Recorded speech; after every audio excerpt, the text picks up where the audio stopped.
Reading by Kristen Hughes. The Return of Sherlock Holmes by Sir Arthur Conan Doyle. The Adventure of the Golden Pince-Nez, Part 1.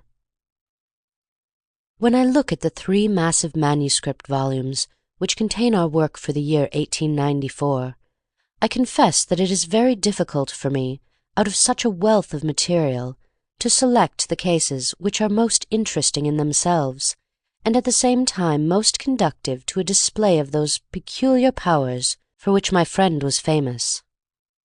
As I turn over the pages, I see my notes upon the repulsive story of the Red Leech, and the terrible death of Crosby the banker. Here also I find an account of the Addleton tragedy, and the singular contents of the ancient British Barrow.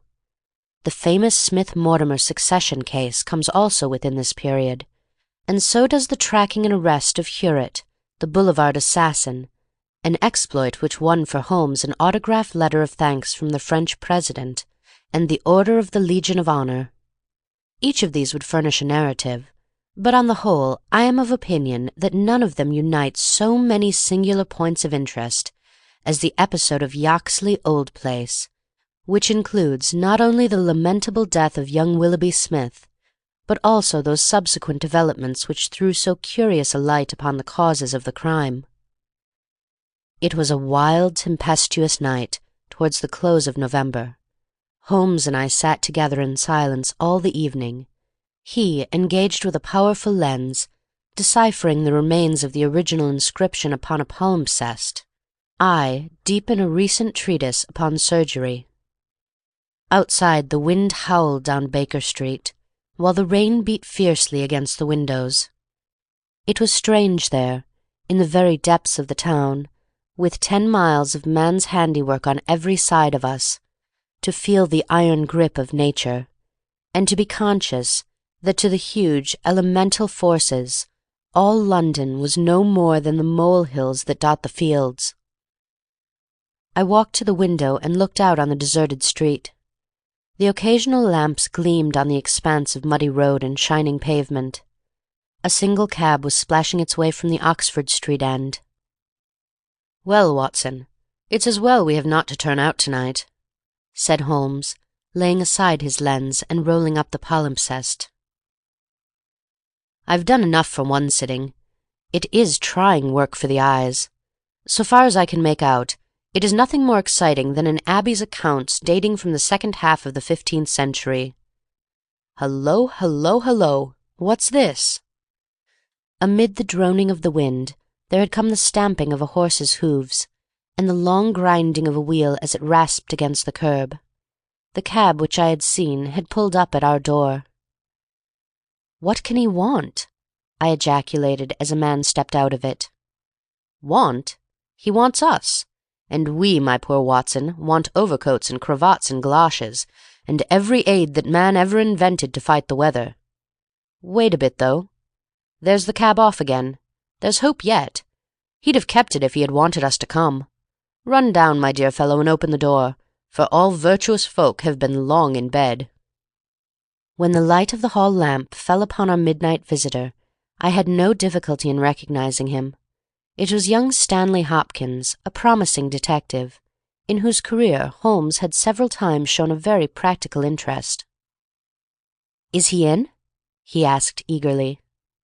"Come up, my dear sir," said Holmes's voice from above. "I hope you have no designs upon us such a night as this." The detective mounted the stairs, and our lamp gleamed upon his shining waterproof. I helped him out of it, while Holmes knocked a blaze out of the logs in the grate. "Now, my dear Hopkins, draw up and warm your toes," said he.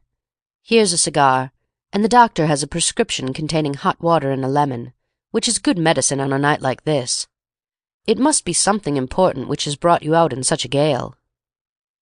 "It is indeed, Mr. Holmes. I've had a bustling afternoon, I promise you.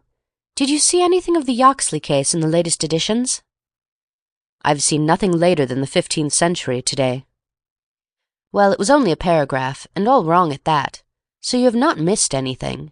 I haven't let the grass grow under my feet. It's down in Kent, 7 miles from Chatham and 3 from the railway line. I was wired for at 3:15, reached Yaxley Old Place at 5, conducted my investigation, was back at Charing Cross by the last train, and straight to you by cab." "Which means, I suppose, that you are not quite clear about your case." "It means that I can make neither head nor tail of it. So far as I can see, it is just as tangled a business as ever I handled. And yet, at first, it seemed so simple that one couldn't go wrong. There's no motive, Mr. Holmes. That's what bothers me. I can't put my hand on a motive.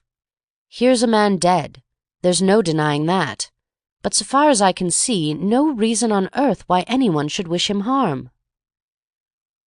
Holmes lit his cigar and leaned back in his chair.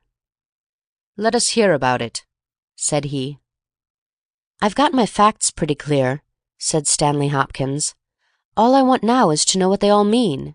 The story, so far as I can make it out, is like this. Some years ago this country house, Yoxley Old Place, was taken by an elderly man, who gave the name of Professor Coram. He was an invalid, keeping his bed half the time, and the other half hobbling around the house with a stick, or being pushed about the grounds by the gardener in a bath chair. He was well liked by the few neighbours who called upon him, and he has the reputation down there of being a very learned man. His household used to consist of an elderly housekeeper, Mrs. Marker, and of a maid, Susan Tarleton. These have both been with him since his arrival, and they seem to be women of excellent character. The professor is writing a learned book, and he found it necessary about a year ago to engage a secretary. The first two that he tried were not successes, but the third, Mr. Willoughby Smith, a very young man straight from the university, seems to have been just what his employer wanted. His work consisted in writing all the morning to the professor's dictation, and he usually spent the evening in hunting up references and passages which bore upon the next day's work. This Willoughby Smith has nothing against him, either as a boy at Uppingham or as a young man at Cambridge. I have seen his testimonials, and from the first he was a decent, quiet, hard-working fellow, with no weak spot in him at all. And yet this is the lad who has met his death this morning in the professor's study, under circumstances which can point only to murder." The wind howled and screamed at the windows. Holmes and I drew closer to the fire, while the young inspector slowly and point by point developed his singular narrative. "If you were to search all England," said he, "I don't suppose you could find a household more self-contained or freer from outside influences. Whole weeks would pass, and not one of them go past the garden gate. The professor was buried in his work, and existed for nothing else. Young Smith knew nobody in the neighbourhood, and lived very much as his employer did. The two women had nothing to take them from the house. Mortimer, the gardener, who wheels the bath chair, is an army pensioner, an old Crimean man of excellent character. He does not live in the house, but in a 3-roomed cottage at the other end of the garden. Those are the only people that you would find within the grounds of Yoxley Old Place. At the same time, the gate of the garden is 100 yards from the main London to Chatham Road. It opens with a latch, and there is nothing to prevent anyone from walking in. Now I will give you the evidence of Susan Tarleton, who is the only person who can say anything positive about the matter. It was in the forenoon, between 11 and 12.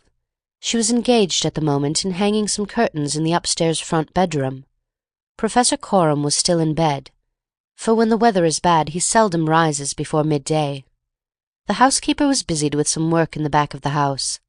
Willoughby Smith had been in his bedroom, which he uses as a sitting-room, but the maid heard him at that moment pass along the passage and descend to the study immediately below her. She did not see him, but she says that she could not be mistaken in his quick, firm tread. She did not hear the study door close, but a minute or so later there was a dreadful cry in the room below. It was a wild, hoarse scream, so strange and unnatural that it might have come from either a man or a woman. At the same instant there was a heavy thud, which shook the old house, and then all was silence. The maid stood petrified for a moment, and then, recovering her courage, she ran downstairs. The study door was shut, and she opened it. Inside, young Mr. Willoughby Smith was stretched upon the floor. At first she could see no injury, but as she tried to raise him she saw that blood was pouring from the underside of his neck. It was pierced by a very small but very deep wound, which had divided the carotid artery. The instrument with which the injury had been inflicted lay upon the carpet beside him.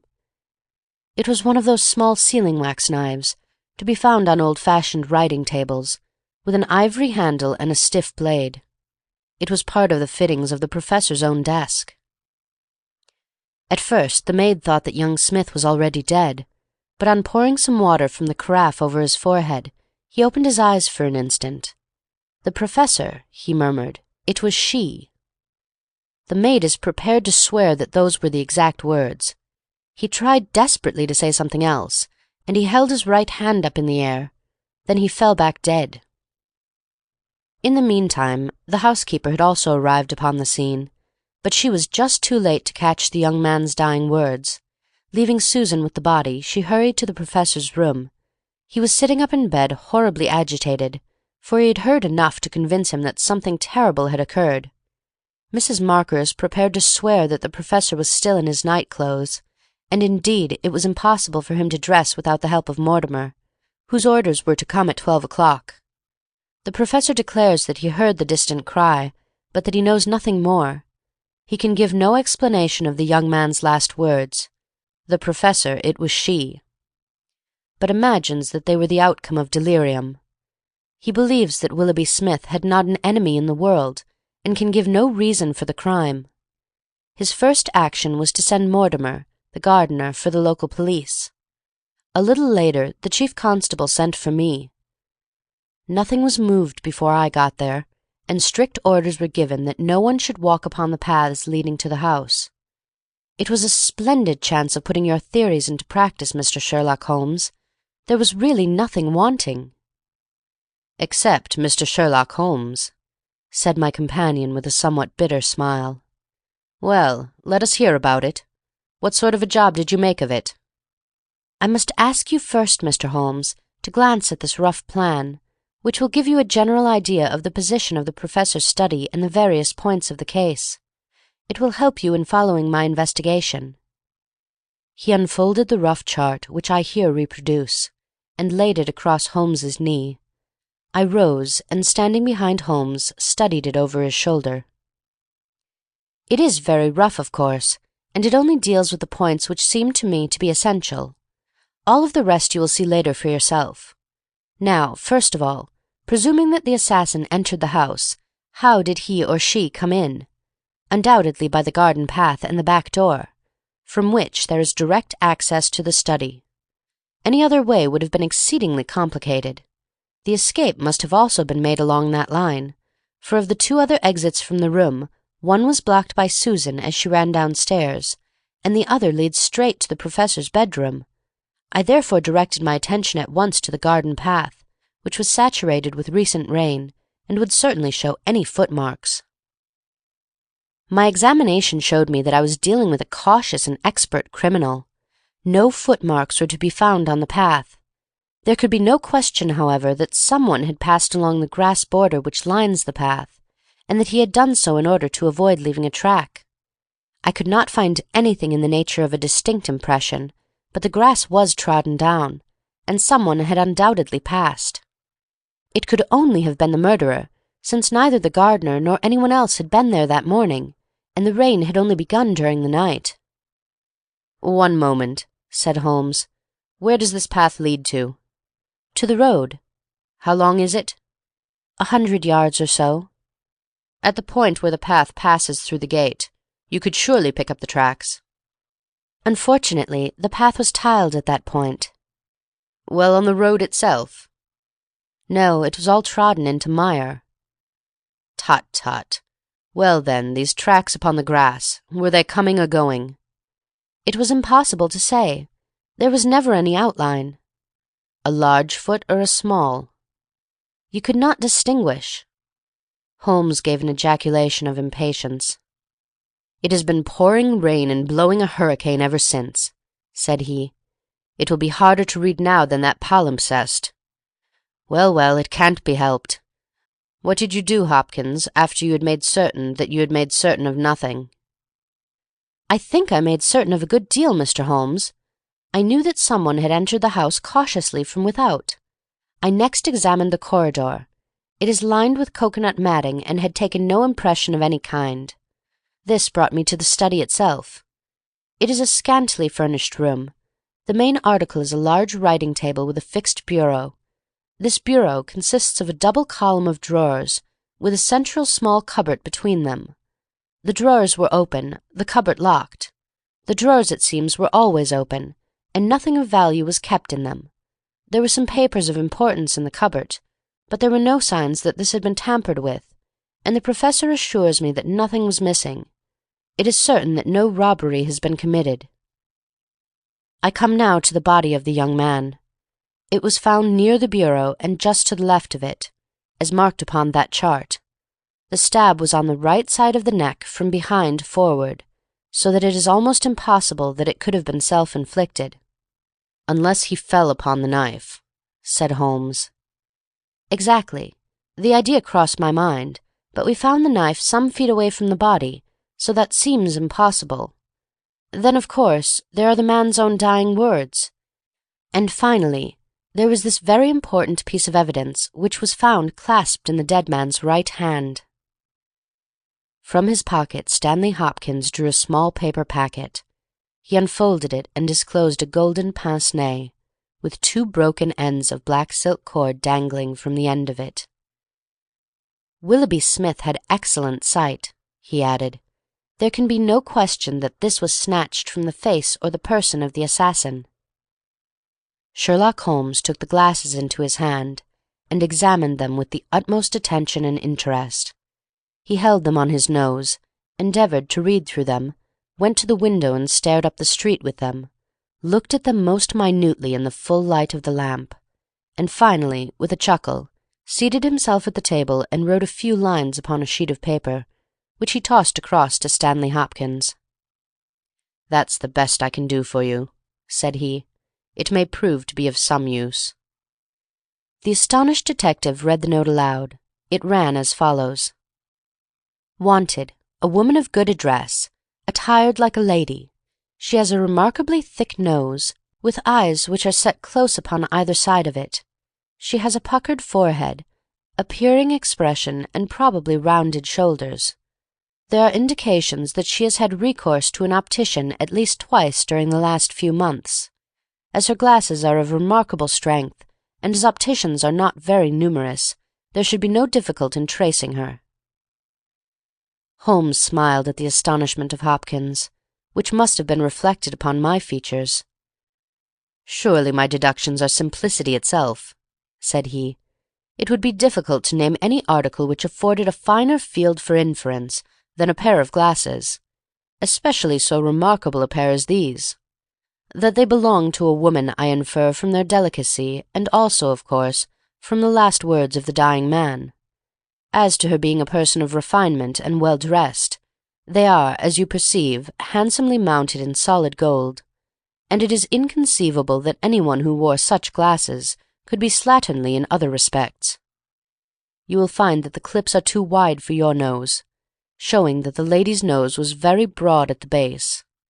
This sort of nose is usually a short and coarse one, but there is a sufficient number of exceptions to prevent me from being dogmatic or from insisting upon this point in my description.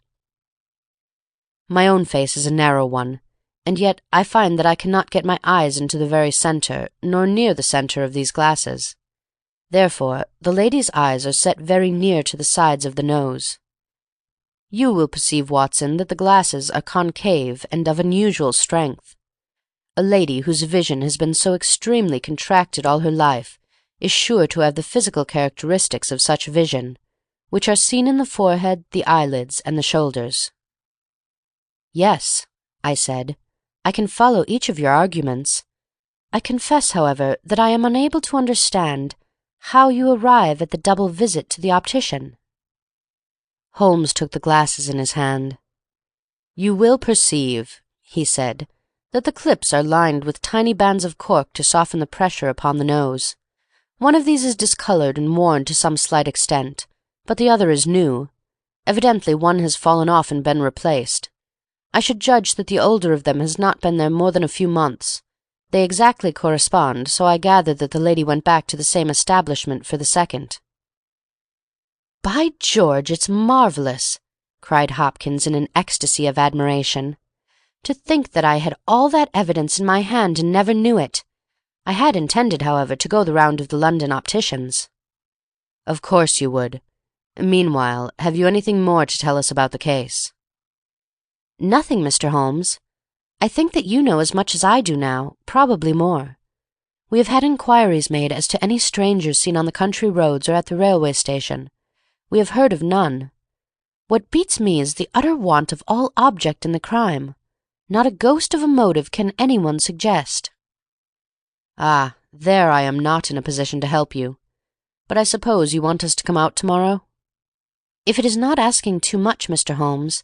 There is a train from Charing Cross to Chatham at 6 in the morning, and we should be at Yoxley Old Place between 8 and 9. "Then we shall take it. Your case has certainly some features of great interest, and I shall be delighted to look into it. Well, it's nearly 1, and we had best get a few hours' sleep. I dare say you can manage all right on the sofa in front of the fire. I'll light my spirit lamp, and give you a cup of coffee before we start." End of The Adventure of the Golden Pince-Nez, Part 1. Part 2. The gale had blown itself out next day, but it was a bitter morning when we started upon our journey. We saw the cold winter sun rise over the dreary marshes of the Thames and the long sullen reaches of the river, which I shall ever associate with our pursuit of the Andaman Islander in the early days of our career. After a long and weary journey, we alighted at a small station some miles from Chatham. While a horse was being put into a trap at the local inn, we snatched a hurried breakfast, and so we were all ready for business when we at last arrived at Yoxley Old Place. A constable met us at the garden gate. "Well, Wilson, any news?" "No, sir, nothing." "No reports of any stranger seen?" "No, sir. Down at the station they are certain that no stranger either came or went yesterday." "Have you had inquiries made at the inns and lodgings?" "Yes, sir. There is no one that we cannot account for." "Well, it's only a reasonable walk to Chatham. Anyone might stay there or take a train without being observed. This is the garden path of which I spoke, Mr. Holmes. I'll pledge my word there was no mark on it yesterday." "On which side were the marks on the grass?" "This side, sir. This narrow margin of grass between the path and the flower bed. I can't see the traces now, but they were clear to me then." Yes, someone has passed along," said Holmes, stooping over the grass border. "Our lady must have picked her steps carefully, must she not, since on the one side she would leave a track on the path, and on the other an even clearer one on the soft bed." "Yes, sir, she must have been a cool hand." I saw an intent look pass over Holmes's face. "You say that she must have come back this way?" "Yes, sir, there is no other." "On this strip of grass?" "Certainly, Mr. Holmes." It was a very remarkable performance, very remarkable. Well, I think we have exhausted the path. Let us go farther. This garden door is usually kept open, I suppose? Then this visitor had nothing to do but to walk in. The idea of murder was not in her mind, or she would have provided herself with some sort of weapon, instead of having to pick this knife off the writing-table. She advanced along this corridor, leaving no traces upon the cocoanut matting. Then she found herself in this study. How long was she there? We have no means of judging." "Not more than a few minutes, sir. I forgot to tell you that Mrs. Marker, the housekeeper, had been in there tidying not very long before. About a quarter of an hour, she says." "Well, that gives us a limit. Our lady enters this room, and what does she do? She goes over to the writing-table. What for? Not for anything in the drawers. If there had been anything worth her taking, it would surely have been locked up. No, it was for something in that wooden bureau. Hullo! What is this scratch upon the face of it? Just hold a match, Watson. Why did you not tell me of this, Hopkins?" The mark which he was examining began upon the brasswork on the right-hand side of the keyhole, and extended for about 4 inches, where it had scratched the varnish from the surface. "I noticed it, Mr. Holmes, but you'll always find scratches round a keyhole. This is recent, quite recent. See how the brass shines where it is cut? An old scratch would be the same colour as the surface. Look at it through my lens. There's the varnish, too, like earth on each side of a furrow. Is Mrs. Marker there?" A sad-faced elderly woman came into the room. "Did you dust this bureau yesterday morning?" "Yes, sir." "Did you notice this scratch?" "No, sir, I did not." "I am sure you did not, for a duster would have swept away these shreds of varnish. Who has the key of this bureau?" "The Professor keeps it on his watch-chain." "Is it a simple key?" "No, sir, it is a Chubb's key." "Very good, Mrs. Marker, you can go. Now we are making a little progress. Our lady enters the room, advances to the bureau, and either opens it or tries to do so. While she is thus engaged, young Willoughby Smith enters the room. In her hurry to withdraw the key, she makes this scratch upon the door. He seizes her, and she, snatching up the nearest object, which happens to be this knife, strikes at him in order to make him let go his hold. The blow is a fatal one. He falls and she escapes, either with or without the object for which she has come. Is Susan the maid there? Could anyone have got away through that door after the time that you heard the cry, Susan?" "No, sir, it is impossible. Before I got down the stair, I'd have seen anyone in the passage. Besides, the door never opened, or I would have heard it." "That settles this exit. Then no doubt the lady went out the way she came. I understand that this other passage leads only to the Professor's room. There is no exit that way?" "No, sir." "We shall go down it and make the acquaintance of the Professor. Hello, Hopkins. This is very important indeed. The Professor's corridor is also lined with coconut matting." "Well, sir, what of that?" "Don't you see any bearing upon the case? Well, well, I don't insist upon it. No doubt I am wrong, and yet it seems to me to be suggestive. Come with me and introduce me." We passed down the passage, which was of the same length as that which led to the garden. At the end was a short flight of steps ending in a door. Our guide knocked and then ushered us into the Professor's bedroom.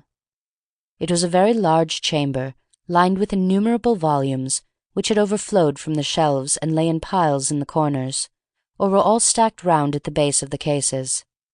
The bed was in the centre of the room, and in it, propped up with pillows, was the owner of the house. I have seldom seen a more remarkable-looking person. It was a gaunt, aquiline face which was turned towards us, with piercing dark eyes which lurked in deep hollows under overhung and tufted brows. His hair and beard were white, save that the latter was curiously stained with yellow around his mouth. A cigarette glowed amid the tangle of white hair, and the air of the room was fetid with stale tobacco smoke. As he held out his hand to Holmes, I perceived that it also was stained with yellow nicotine. "A smoker, Mr. Holmes?" said he, speaking in well-chosen English, with a curious little mincing accent. "Pray take a cigarette. And you, sir? I can recommend them, for I have them especially prepared by Ionidas of Alexandria. He sends me 1,000 at a time, and I grieve to say that I have to arrange for a fresh supply every fortnight. Bad, sir, very bad, but an old man has few pleasures. Tobacco and my work, that is all that is left to me." Holmes had lit a cigarette, and was shooting little darting glances all over the room. "Tobacco and my work, but now only tobacco," the old man exclaimed. "Alas, what a fatal interruption! Who could have foreseen such a terrible catastrophe? So estimable a young man! I assure you that after a few months' training he was an admirable assistant. What do you think of the matter, Mr. Holmes?" "I have not yet made up my mind." "I shall indeed be indebted to you if you can throw a light where all is so dark to us. To a poor bookworm and invalid like myself, such a blow is paralyzing. I seem to have lost the faculty of thought. But you are a man of action, you are a man of affairs. It is part of the everyday routine of your life. You can preserve your balance in every emergency. We are fortunate indeed in having you at our side." Holmes was pacing up and down one side of the room, whilst the old Professor was talking. I observed that he was smoking with extraordinary rapidity. It was evident that he shared our host's liking for the fresh Alexandrian cigarettes. "Yes, sir, it is a crushing blow," said the old man.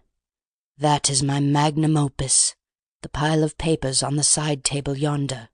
It is my analysis of the documents found in the Coptic monasteries of Syria and Egypt, a work which will cut deep at the very foundation of revealed religion.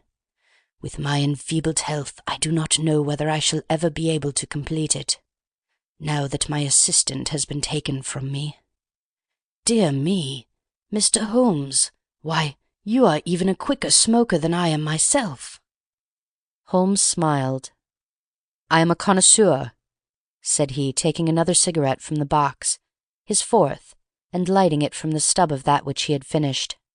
"I will not trouble you with any lengthy cross-examination, Professor Coram, since I gather that you were in bed at the time of the crime, and could know nothing about it. I would only ask this. What do you imagine that this poor fellow meant by his last words? The Professor, it was she." The Professor shook his head.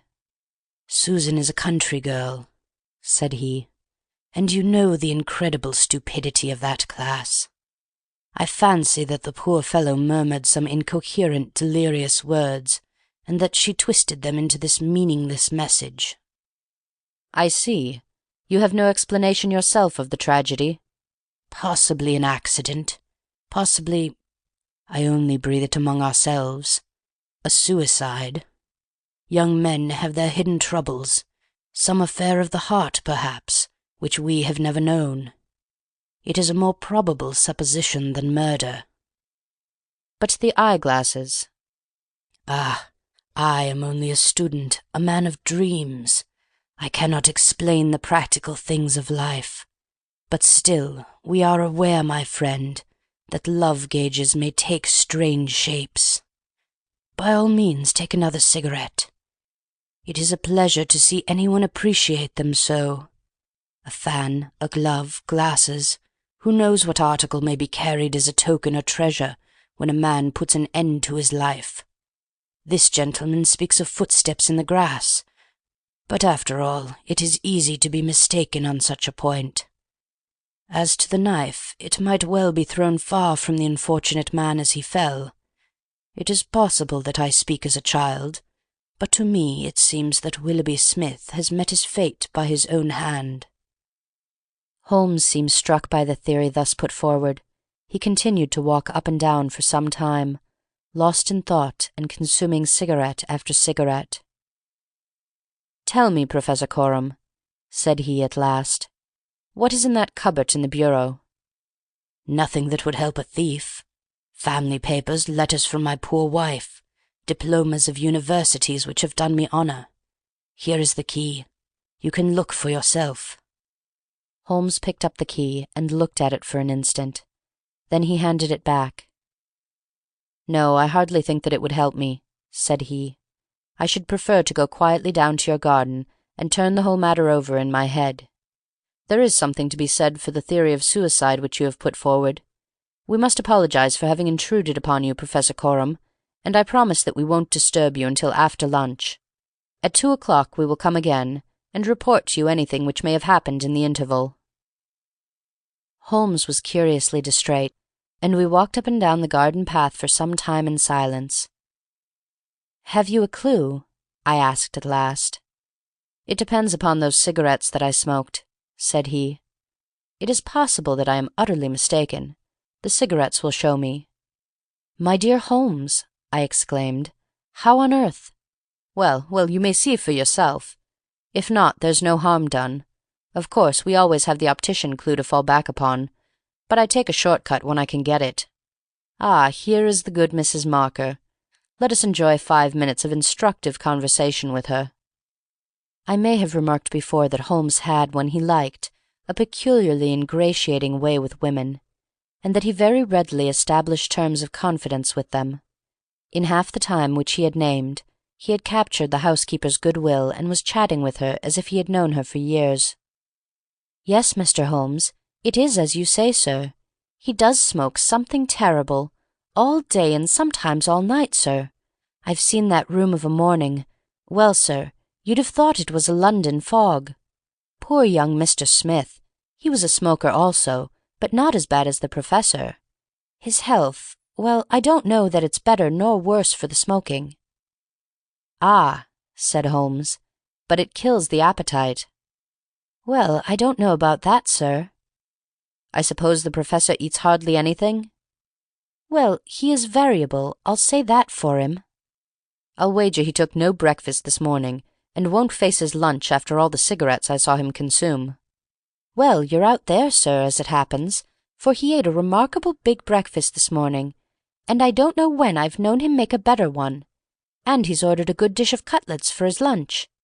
I'm surprised myself, for since I came into that room yesterday and saw young Mr. Smith lying there on the floor, I couldn't bear to look at food. Well, it takes all sorts to make a world, and the Professor hasn't let it take his appetite away." We loitered the morning away in the garden. Stanley Hopkins had gone down to the village to look into some rumours of a strange woman who had been seen by some children on the Chatham Road the previous morning. As to my friend, all his usual energy seemed to have deserted him. I had never known him handle a case in such a half-hearted fashion. Even the news brought back by Hopkins that he had found the children, and that they had undoubtedly seen a woman exactly corresponding with Holmes's description, and wearing either spectacles or eyeglasses, failed to rouse any sign of keen interest. He was more attentive when Susan, who waited upon us at lunch, volunteered the information that she believed Mr. Smith had been out for a walk yesterday morning, and that he had only returned half an hour before the tragedy occurred. I could not myself see the bearing of this incident, but I clearly perceived that Holmes was weaving it into the general scheme which he had formed in his brain. Suddenly he sprang up from his chair and glanced at his watch. 2 o'clock, gentlemen," said he. "We must go up and have it out with our friend the Professor." The old man had just finished his lunch, and certainly his empty dish bore evidence to the good appetite with which his housekeeper had credited him. He was indeed a weird figure as he turned his white mane and his glowing eyes towards us. The eternal cigarette smouldered in his mouth. He had been dressed, and was seated in an armchair by the fire. "Well, Mr. Holmes, have you solved this mystery yet?" He shoved the large tin of cigarettes which stood on a table beside him towards my companion. Holmes stretched out his hand at the same moment, and between them they tipped the box over the edge. For a minute or two we were all on our knees retrieving stray cigarettes from impossible places. When we rose again, I observed Holmes's eyes were shining and his cheeks tinged with colour. Only at a crisis have I seen those battle signals flying. "Yes," said he, "I have solved it." Stanley Hopkins and I stared in amazement. Something like a sneer quivered over the gaunt features of the old Professor. "Indeed. In the garden?" "No, here." "Here? When?" "This instant." "You are surely joking, Mr. Sherlock Holmes. You compel me to tell you that this is too serious a matter to be treated in such a fashion." "I have forged and tested every link of my chain, Professor Coram, and I am sure that it is sound. What your motives are, or what exact part you play in this strange business, I am not yet able to say. In a few minutes I shall probably hear it from your own lips. Meanwhile, I will reconstruct what is past for your benefit, so that you may know the information which I still require. A lady yesterday entered your study. She came with the intention of possessing herself of certain documents which were in your bureau. She had a key of her own. I have had an opportunity of examining yours, and I do not find that slight discoloration which the scratch upon the varnish would have produced. You were not an accessory, therefore, and she came, so far as I can read the evidence, without your knowledge, to rob you." The Professor blew a cloud from his lips. "This is most interesting and instructive," said he. "Have you no more to add? Surely, having traced this lady so far, you can also say what has become of her." "I will endeavour to do so. In the first place, she was seized by your secretary and stabbed him in order to escape. This catastrophe I am inclined to regard as an unhappy accident, for I am convinced that the lady had no intention of inflicting so grievous an injury. An assassin does not come unarmed. Horrified by what she had done, she rushed wildly away from the scene of the tragedy. Unfortunately for her, she had lost her glasses in the scuffle, and as she was extremely short-sighted, she was really helpless without them. She ran down a corridor which she imagined to be that by which she had come. Both were lined with coconut matting, and it was only when it was too late that she understood that she had taken the wrong passage, and that her retreat was cut off behind her. What was she to do? She could not go back. She could not remain where she was. She must go on. She went on. She mounted a stair, pushed open a door, and found herself in your room. The old man sat with his mouth open, staring wildly at Holmes. Amazement and fear were stamped upon his expressive features. Now, with an effort, he shrugged his shoulders and burst into insincere laughter. "All very fine, Mr. Holmes," said he, "but there is one little flaw in your splendid theory. I was myself in my room, and I never left it during the day." "I am aware of that, Professor Coram." "And you mean to say that I could lie upon that bed and not be aware that a woman had entered my room?"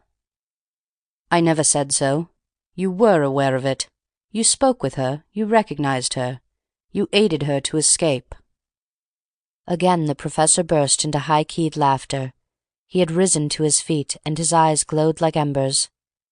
"You are mad!" he cried. "You are talking insanely. I helped her to escape? Where is she now?" "She is there," said Holmes, and he pointed to a high bookcase in the corner of the room.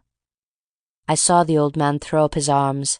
A terrible convulsion passed over his grim face, and he fell back in his chair. At the same instant, the bookcase at which Holmes pointed swung round upon a hinge, and a woman rushed out into the room. "You are right," she cried, in a strange foreign voice. "You are right. I am here." She was brown with the dust and draped with the cobwebs which had come from the wall of her hiding-place. Her face, too, was streaked with grime, and at the best she could never have been handsome, for she had the exact physical characteristics which Holmes had divined, with, in addition, a long and obstinate chin. What with her natural blindness, and what with the change from dark to light, she stood as one dazed, blinking about her to see where and who we were. And yet, in spite of all these disadvantages, there was a certain nobility in the woman's bearing, a gallantry in the defiant chin and in the upraised head, which compelled something of respect and admiration.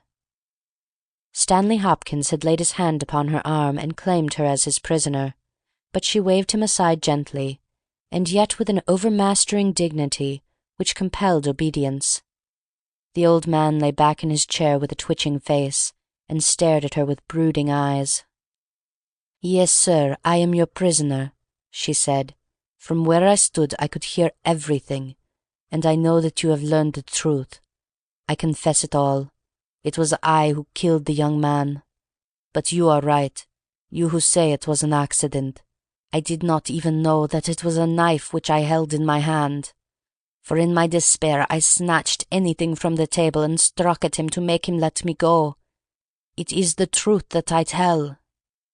"Madam," said Holmes, "I am sure that it is the truth. I fear that you are far from well." She had turned a dreadful colour, the more ghastly under the dark dust streaks upon her face. She seated herself on the side of the bed. Then she resumed. "I have only a little time here," she said, "but I would have you know the whole truth. I am this man's wife. He is not an Englishman. He is a Russian. His name I will not tell." For the first time the old man stirred. "God bless you, Anna," he cried. "God bless you." She cast a look of the deepest disdain in his direction. "Why should you cling so hard to that wretched life of yours, Sergius?"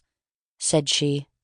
"It has done harm to many and good to none, not even to yourself. However, it is not for me to cause the frail thread to be snapped before God's time. I have enough already upon my soul since I crossed the threshold of this cursed house. But I must speak or I shall be too late. I have said, gentlemen, that I am this man's wife. He was 50 and I a foolish girl of 20 when we married. It was in a city of Russia, a university, I will not name the place." "God bless you, Anna," murmured the old man again. We were reformers, revolutionists, nihilists. You understand? He and I and many more. Then there came a time of trouble. A police officer was killed. Many were arrested. Evidence was wanted, and in order to save his own life and to earn a great reward, my husband betrayed his own wife and his companions. Yes, we were all arrested upon his confession. Some of us found our way to the gallows, and some to Siberia. I was among these last, but my term was not for life. My husband came to England with his ill-gotten gains, and has lived in quiet ever since, knowing well that if the Brotherhood knew where he was, not a week would pass before justice would be done." The old man reached out a trembling hand and helped himself to a cigarette. "I am in your hands, Anna," said he. "You were always good to me." "I have not yet told you the height of his villainy," said she. "Among our comrades of the order there was one who was the friend of my heart. He was noble, unselfish, loving, all that my husband was not. He hated violence. We were all guilty if that is guilt, but he was not. He wrote forever dissuading us from such a course. These letters would have saved him. So would my diary, in which, from day to day, I had entered both my feelings towards him and the view which each of us had taken. My husband found and kept both diary and letters. He hid them, and he tried hard to swear away the young man's life. In this he failed, but Alexis was sent a convict to Siberia, where now, at this moment, he works in a salt mine. Think of that, you villain, you villain! Now, at this very moment, Alexis, a man whose name you are not worthy to speak, works and lives like a slave, and yet I have your life in my hands, and I will let you go." "You were always a noble woman, Anna," said the old man, puffing at his cigarette.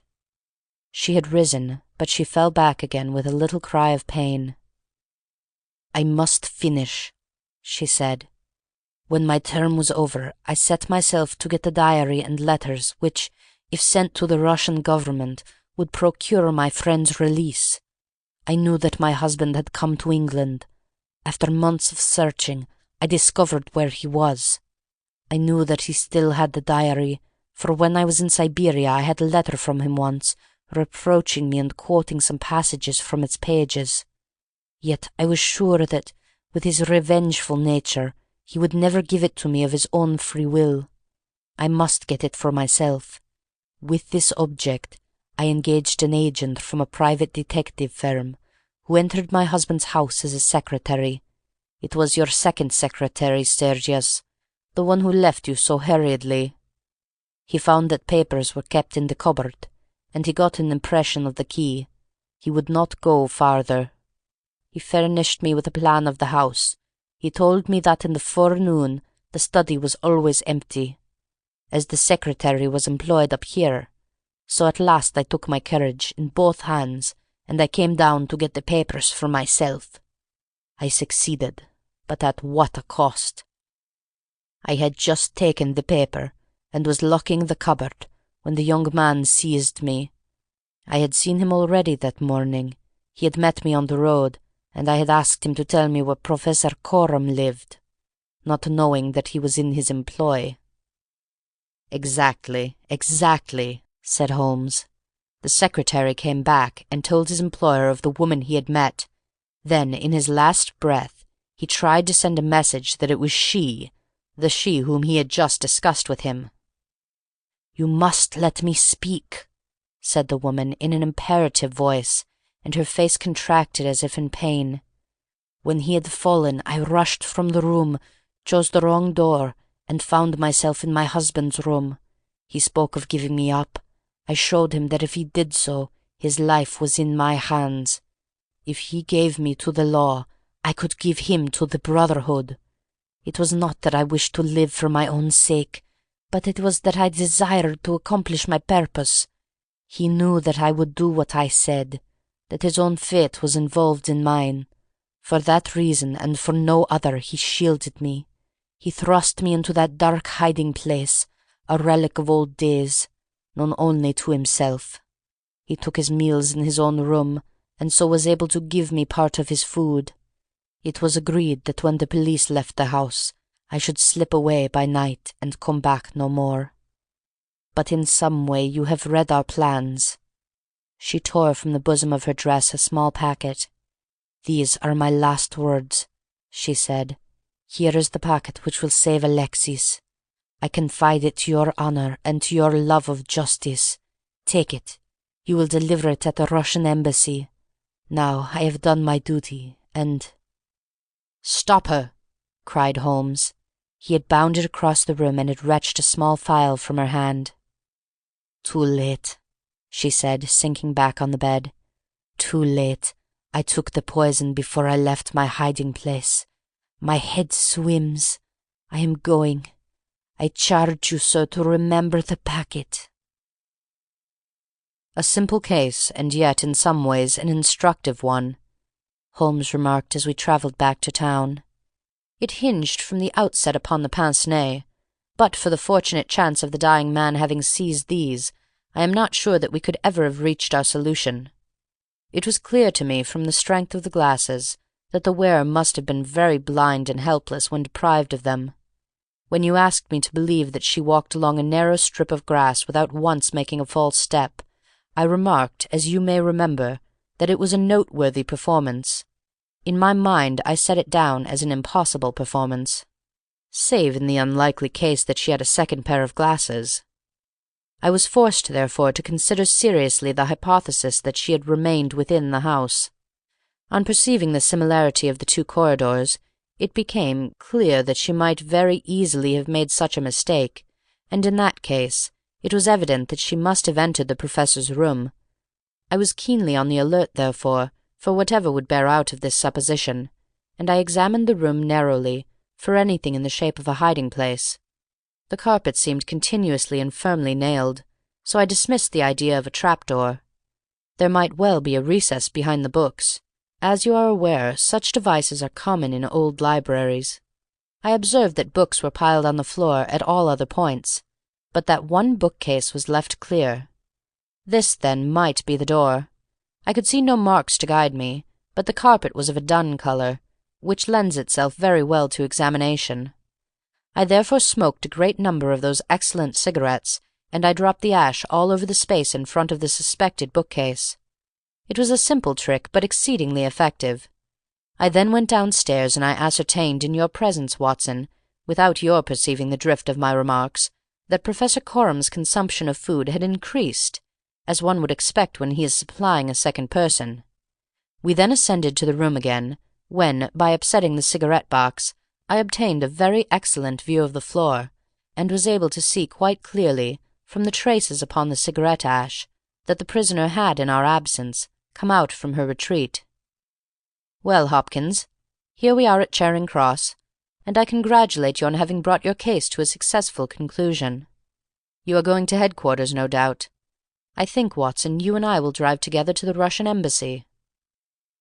End of The Adventure of the Golden Pince-Nez, Part 2.